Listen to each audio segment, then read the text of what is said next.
this looks good. Oh my God, this is delicious. I definitely want to taste that. All right, so now we're moving to our plate of the day, Latinx marketing, reshaping the narrative. So there was an article that had come out in the New York Times last month around Hollywood not being only 3% Latino, right? And so that sort of overarching statistic came from they did some research, and the top 100 grossing films between 2007 and 2018 only featured 3% Latino actors that were lead actors and co-leads, and the same went for producers and casting directors, which is even more alarming, I think, than the actors, because then that means that even as a creator and a writer myself, when my shit is getting into a room, the chances that a Latinx person is going to be handling Latinx content is only 3% of a chance, right? And so it was very interesting, and only 4.5% of the over 47K Spanish-speaking roles that the researchers studied went to Latinos. So we only played ourselves 4.5% of the time. And so that was really, really alarming to me.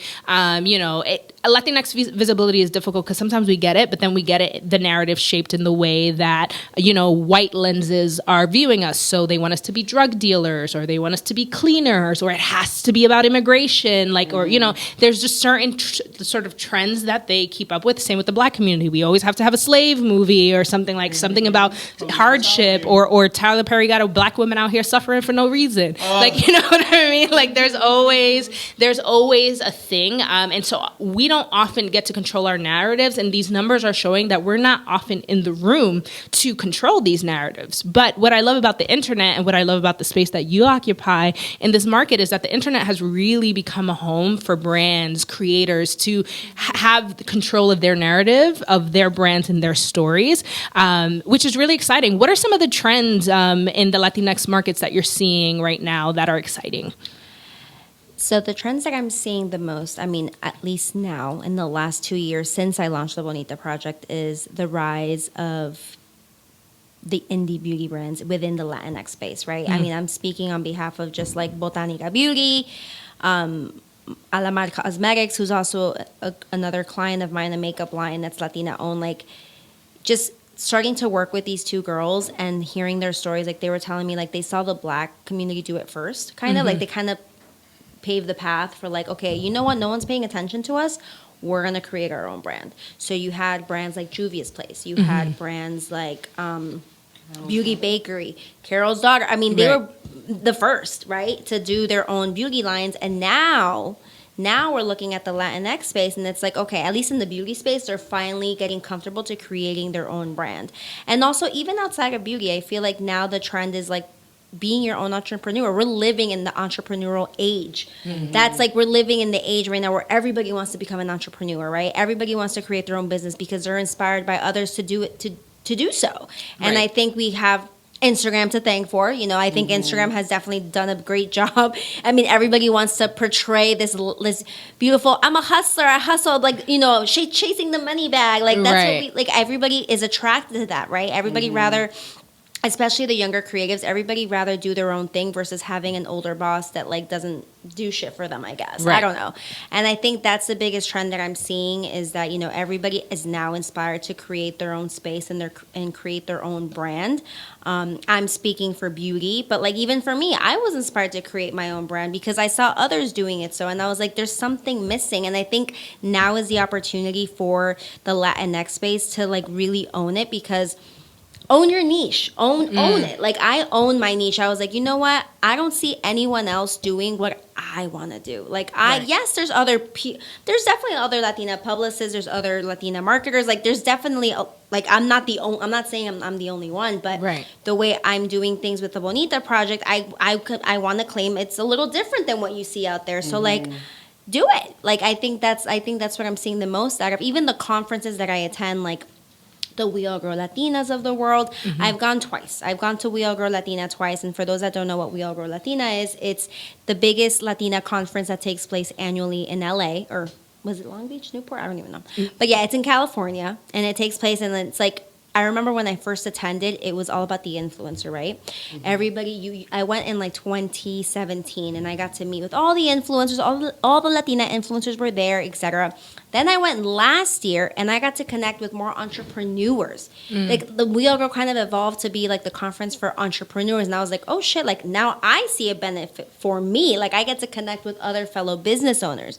So I think that's like the biggest trend that I'm seeing now, which is great. And I think, this is the time that we need to continue to do so, because now it's like people are finally paying attention to the market. And especially now with after Super Bowl, it's like, okay, wake the fuck up. This is the power of the Latinx community. Oh, yeah. Yep. And they are going to gun for us so hard right now after this Super Bowl for sure. And I mean, not to mention that even in like switching to the music industry, like Hollywood's one thing, but reggaeton kicked down a door, like, and rammed through. Once Justin Bieber and them did, what was that song that with that Despacito? Yo, once Despacito, like I don't know what white person fell in love, but they fell in love again, because we had this renaissance when we were younger, like this like explosion. That's when Pitbull exploded, and like Daddy, and like hip hop started having like remixes with like you know have the Spanish remix, or you have the English remix of the reggaeton song, right? Or whatever. Absolutely, there was a lot of cross collaboration across American artists and reggaeton artists, and then it sort of like died down a little bit, and then like trap music was like pff, and it was like trap, and then Latinx people were like, we can trap too, right? And then the reggaeton started to also really bring in some of those trap elements, and then Bad Bunny, Creepy Kush was one thing, for like the more like deep cut people, and then Despacito combined, and they've knocked down the doors. So absolutely, marketers are coming after us, but you do some consulting sometimes for some brands, right?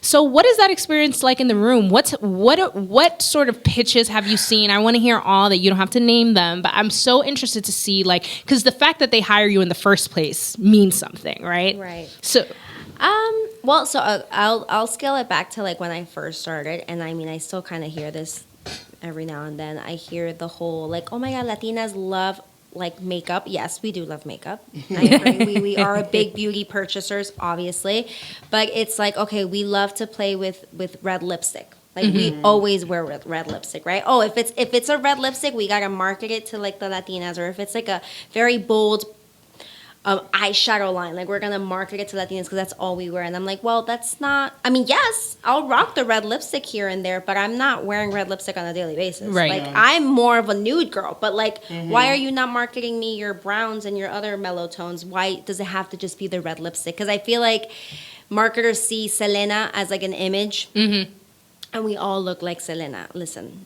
I love Selena. I think, I grew up in the 90s. I think she's great. She was definitely, she will forever be an icon to us, but she's not the only representation of what Latinas is.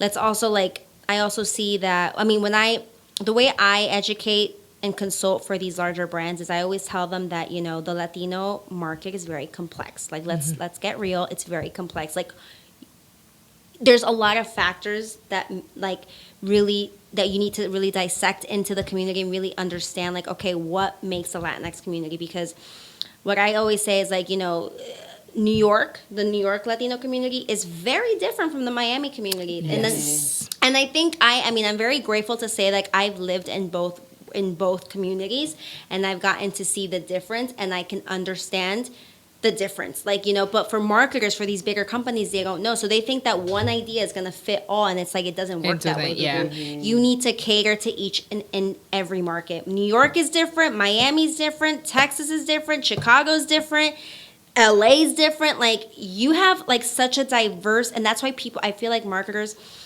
and like white people, like I don't know, like they're like, this shit's too complicated. Like, let's just do whatever is easy, and that's at like the best cost efficient budget, and call it a day. Like, that's it. We checked off the box, kind of thing, right? Right. But it's like, no, like, you need to make sure that the idea that you do for the New York audience is cater to them. Whatever we bring to Miami is cater to them, and whatever we bring out west, which is obviously very predominantly like Mexican, Central American focus, is catered to them. Like, it matters. Like, I always, and I feel like they also categorize us as being like mostly, whether it's Caribbean or Central American or very Mexican, but they also tend to neglect South Americans. At least I've seen. And for example, like, even growing, like, I always consult on a lot of Miami projects, and people tend to not realize, like, I have to educate them and say, like, Miami has a very affluent Latino community. Yep. Like, there's rich people in Miami that are Latinos, and you're gonna tell me you're gonna only market me your drugstore products. You're not gonna market me the prestige beauty brands. You don't think that woman is gonna go to freaking Nordstrom beauty counter versus a CVS and purchase a $400 night cream? Like, trust me, she's going to, because we're very vain. Right. Like, they tend to not ignore those ideas, like Right. those facts. I'm like, we're very vain people.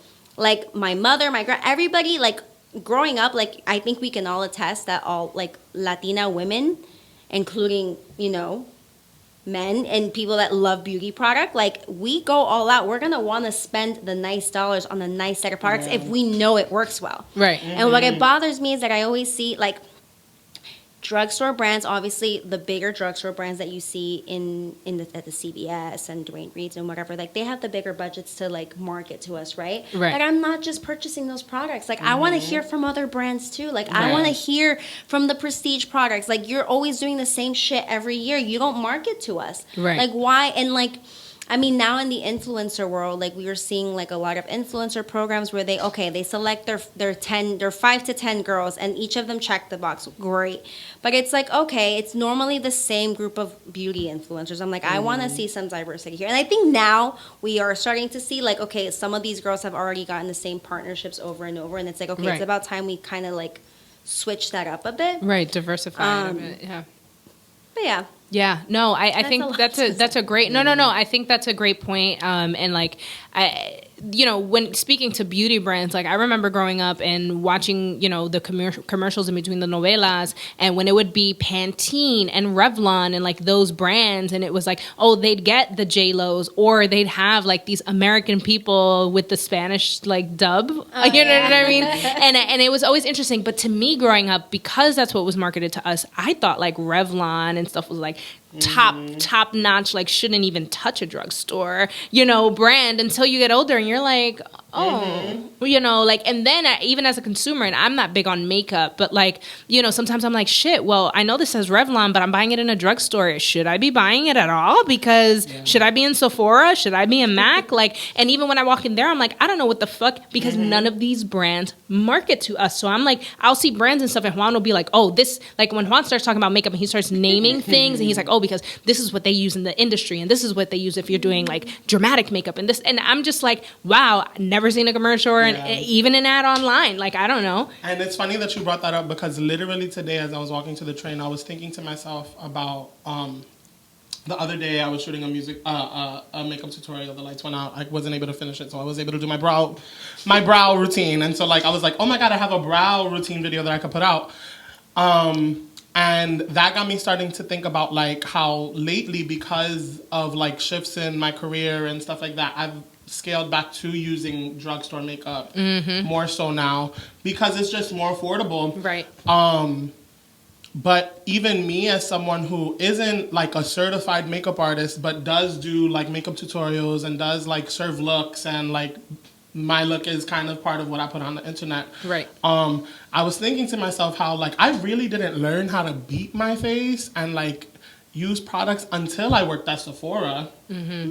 You know? But even before that, playing with makeup and, like, you know, experimenting with makeup was fully like a, I'll go when I have a Sephora gift card, or if I'm going to buy makeup, I'm going to go to Sephora, you know? So, like, the idea of scaling back to doing drugstore makeup almost felt kind of like, oh, I'm going back to, a lower quality. So the fact that they're not even taking the time to market to people, when me, as someone coming in as a Latino, I went straight to the high-end luxe brands and stuff like that without really educating myself on drugstore makeup. So yeah, I mean, they don't market to us, and sometimes when they do, they're really racist about it. They get it really, really wrong. Has there ever been a moment where you're consulting on something where before it got out, it was like, oh, thank God they called me because they were going to get this really, really wrong?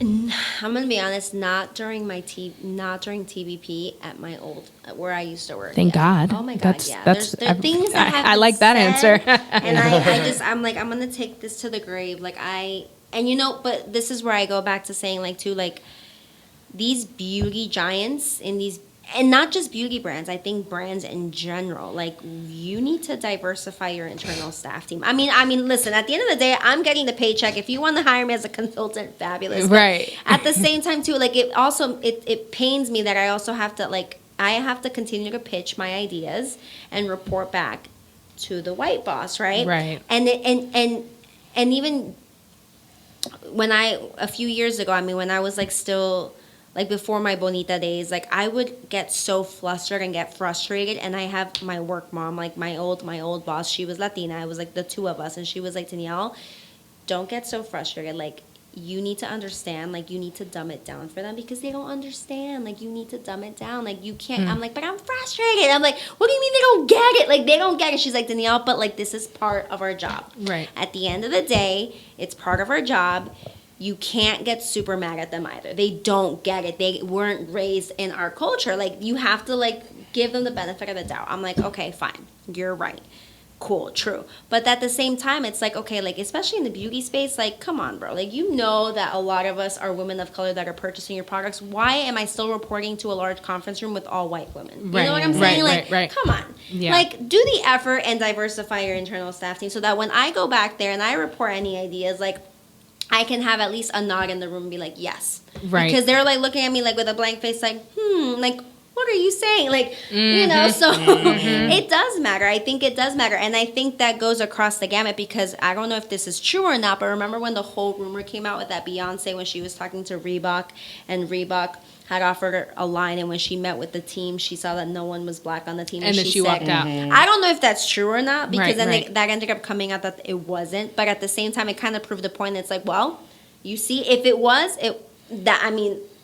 kudos to her if she actually did walk out. Right. Because, and unfortunately, in a lot of these bigger companies, the core team and the ones that are making the biggest decisions are, for the most part, Right. blanquitos, And I'm sure that they don't, some of them at least are unaware of the Afro-Latinx population. That's another thing that I meant to call out. People are very unaware. I mean, I think now. Yeah, now, because now we're being loud. Like, I didn't want to call it a trend when you asked me about the trend, because I want to be respectful about the Afro-Latinx community. The Afro-Latinx community is not a trend, but I think now people are like trending. Right. People are now like, trending. oh, okay, they're being brought awareness to. Like, people are being more aware about that as well, which is important. And I think now, like, when you select a influencer program of sorts, like, make sure to include your black influencer, but also include your Afro-Latina influencer, and also include your Latina influencer, and then also include whatever, make sure it matters, because, So what advice would you give to anyone who has a brand or is a creator that is trying to utilize the internet as a tool of promotion? So I say definitely keep your authentic voice and don't overdo it all at once. I feel like with social media, we get caught up in, like, oh my gosh, I missed that. Like, I need to do it all. Like, you want to do everything all at once, right? You want to do video content. You want to do the posts. You want to keep up with the national fake holidays that exist. It's National Red Lipstick Day. I'm like, oh shit, I forgot. I got to post my National Red Lipstick Day. Like, you want to keep up with so much shit. It's hard. It's hard. Don't overdo it. Like, honestly, because I've been there. I've been there where I'm like, oh my God, we forgot to post National Entrepreneurs Day. And Ivy's like, Danielle, like, it is what it is. I'm like, you're right. I think that as long as you have, like, I always say, definitely keep the content intentional. Like, if you're trying to build an audience, like, if it's not a personal page and it's for a business and you want quality engagement and like a loyal following, like, keep the content intentional. I think that's why Bonita has been so well received, is because we keep everything that we post very intentional and with, like, that educational, like, tidbit behind it. Because when I want people to look at my page when it's their first time, and I also make sure that the page is viewable for people outside of just the Latino community, like whether it's a white person that's, like, coming across the page for the first time. I want them to see, like, as an educational page, like they're learning about what the complex diverse Latinx community is about, right? Yeah. And you get to learn about all the ethnicities, all the cultures. Like, we're very adamant about celebrating all the Independence Days across all countries, because I think that's very important. Because I think we also get lost, like, living in New York, I think I hear from a lot of certain countries, obviously Dominican community is very loud and Biggest proud Latinx here. population in New York. You have the Puerto Ricans, you have Colombians, you have Mexicans. I mean, I come from a Peruvian, right? I'm like, yo, I don't hear, where are my people? It's like, every time I see a Peruvian, Nah, I get you're so right. excited. I'm like, yes, there's someone else like me in the room, you know what I'm saying? Yeah. So, like, that's why, I mean, like, I feel like people and brands tend to forget about that. Like, I'm kind of, like, scaling away from your question, I'm sorry. No, But I think- that makes sense because I think no, and the reason it does make sense is because like you see like how when you said the Dominican thing, like I learned that stat recently that we're the largest Latinx group in New York. I was going to say the United States one day. Keep making those babies. No, but it's exciting because growing up, I had zero Dominican representation, even in like history class. Like there was no representation, and so I think in even promoting myself as a Dominican person, because we didn't get to learn our markets the way like certain stereotypes are like, oh, we understand this market, we get it because we know how marketers, aka white lenses, are viewing us and we get it. I'm always like, yo, I actually just think white lenses don't know I exist, like let alone have a strategy or some special way that they're trying to target me. And then even in Latinx markets where we're talking about, or networks even, like the representation of Afro-Latinos, so like fuck white people, now we're talking about even amongst Latinos, like we also didn't really get that representation because we are mostly Afro-Latino, even though they are white passing Dominican. And so knowing that is, and when you went back to saying owning your niche, I think that's important where you're pointing out. Yeah, absolutely. That's very important. I feel like own your niche, especially if you're starting out, don't try to overdo it and like to the point where it's like not authentic. People like when you're trying to fake it and try to do too much, people are like, okay, this person's trying too much, right? With social media. At least that's how people see that. People can see through that. Through the lens, through like the picture, like through whatever video you're posting, it's like, okay, don't overdo it. Like tampoco, like start off little by little. And I think, we live in this, and I always say too, like we live in this age where we want to share everything that we're working on. And I'm just like, don't overshare. I'm saying that's actually been my biggest tip for 2020. Don't overshare the shit that you're working on. Keep some certain things secret, like private. You don't know what bad juju's out there and be like, oh shit, she's That's working on that. You know what? I don't know. No, it's I true. believe in that shit. Yeah, I do Don't too. jinx your don't keep certain things to yourself. Like, you want to be so antsy and be like promote it to the whole world. It's like, I got this new client. Wait a second. Take a deep breath and be like, all right, let me plan this out and announce it in like 4 months when the client is like officially secure. I don't know. Right. Yeah, You know what I'm no. saying? Like, yeah. No, absolutely. Protect your image and your work. I feel like people try to overdo it too much with social media now. Yeah, that's the culture. But that's definitely some great advice. And, I think in 2020, this Latinx explosion is going to keep happening. And we're going to see some exciting brands, exciting creators, and exciting things coming through the pipe. So I'm happy to be a Latina. I'm super proud. Latino gang. All right, so that brings us to the end of the episode. Any shout outs or plugs that you want to give us? Any shout outs? Well, I'm going to give a shout out to my Bonita gang. Yes, Hashtag Bonita gang. We gotta have Ivy on an episode. Yes. I love Ivy's page. Yes. I always tell Shout her. out to Ivy. She literally makes her outfit match the background of all her pictures. I swear to God. Those are the ladies that I have to give a shout out to because I honestly wouldn't get my work done if it wasn't for the team that I have behind it. So special kudos to them.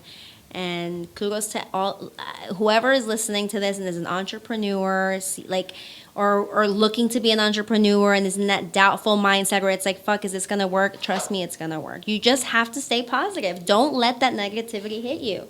And that's what I mean by oversharing, because when you overshare some of your stuff, you're gonna someone else is gonna doubt you, like, oh shit, are you sure that's gonna work? And then it's gonna make you double question yourself and be like, you know what? Fuck it, I'm not gonna do it. And it's like, well, that's what you get for sharing your ideas. How about you just keep it to yourself? Maybe trust your mother. Your mother's the only person that's going to keep it honest with you.